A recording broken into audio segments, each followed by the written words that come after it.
இருக்கின்ற பாராளுமன்ற தேர்தலுக்கு பிறகு மோடியை எங்கு தேடினாலும் இருக்க மாட்டார். மக்கள் யாத்திரை வந்து வெற்றிகரமாக முடிஞ்சிருக்கு மோடி சொல்றாரு. இப்போ அடுத்தது வந்து தமிழகத்தில் எண் மக்கள் யாத்திரை வந்து வெற்றிகரமாக முடிஞ்சிருக்குன்னு சொல்லி மோடி எல்லா பொதுக்கூட்டத்திலும் நீங்கள் தமிழகமே அவர்களுடைய சொந்த பூமி என்று நினைத்துக் கொண்டிருக்கின்றார்கள்.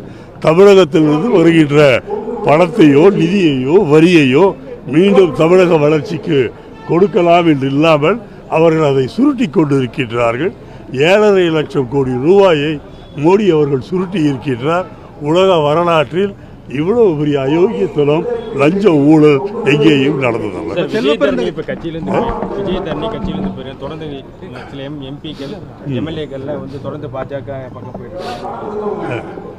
சில கெட்ட சக்திகள், மோசமான சக்திகள் காங்கிரஸை தூய்மைப்படுத்த வேண்டும் என்பதற்காக வெளியேறி இருக்கின்றார்கள். அவர்களுக்கு எங்களுடைய நன்றி.